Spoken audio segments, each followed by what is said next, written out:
most honorable judges of the Supreme German Court, I will try after 50 years to retrieve memories of the tortures that I lived through in the concentration camps in Germany.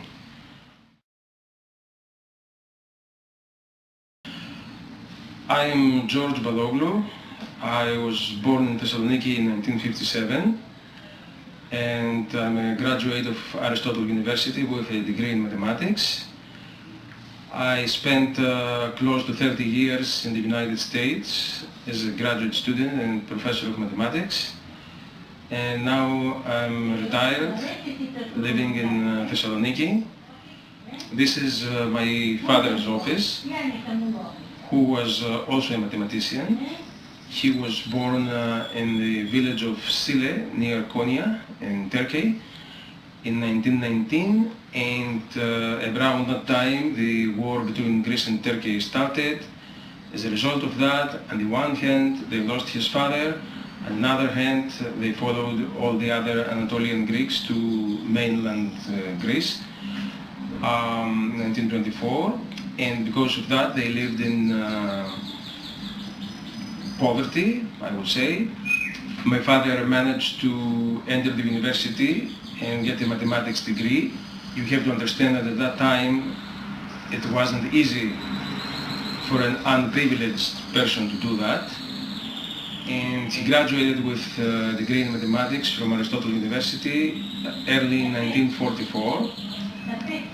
Shortly after his graduation, he was arrested by the Τάγματα Ασφαλείας, the people who were collaborating with the German occupiers. He was arrested for a funny reason, because one of his brothers was listening to British radio. At that time, the Germans needed hands for their factories in Germany to continue the desperate, by that time, war effort. So eventually they sent my father and one of his brothers to a forced labor camp in Germany. One of his brothers, Byron, was the one who was with him in Germany in the forced labor camp, and he died there. The other siblings survived to relatively old age.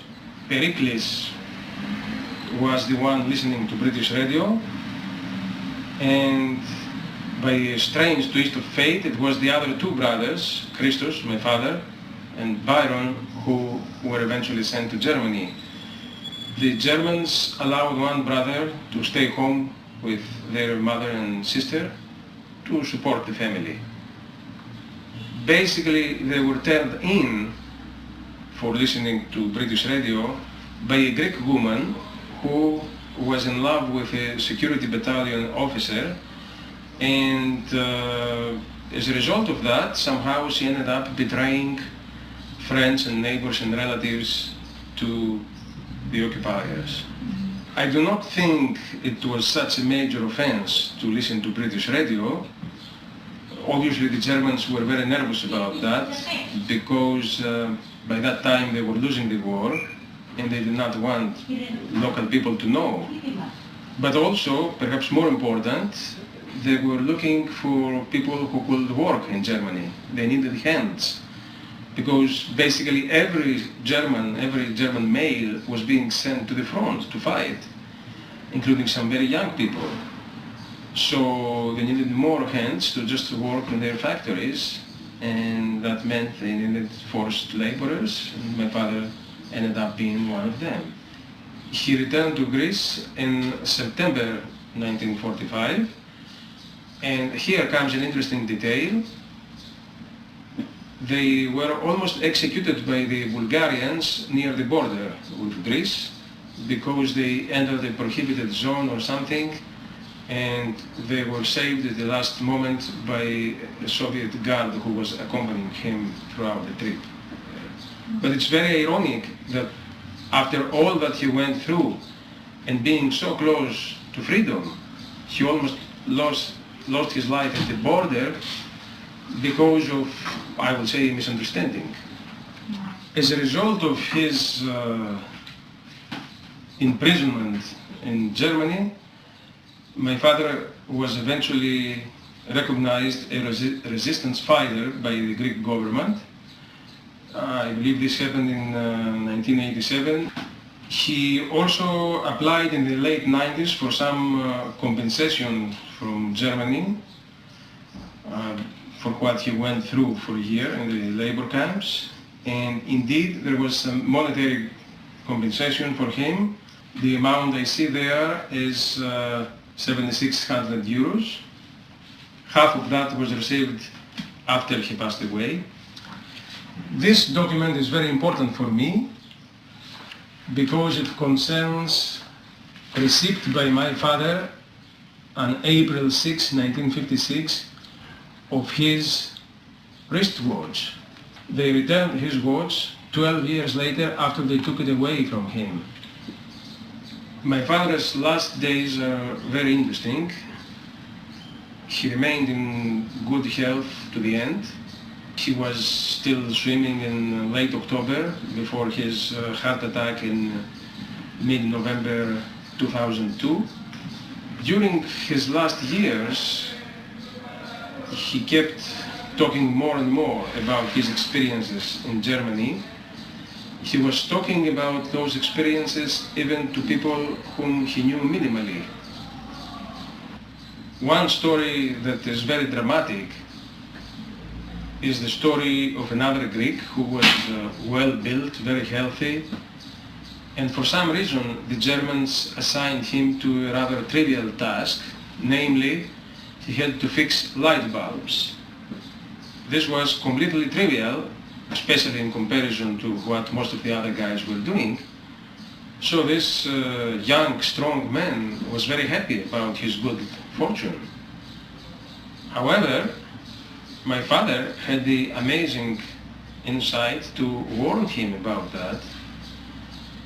He specifically explained to him that since that job was so light, it was very easy for him to have a lot of time to think during the day and think about what was going on around him, think about all the violence and death due to hunger and exhaustion and reprisals, and being able to think about all that will probably contribute to his demise. And indeed, that young man who did not listen to my father's advice to ask for a lighter job, he ended up dying quickly, incredibly enough.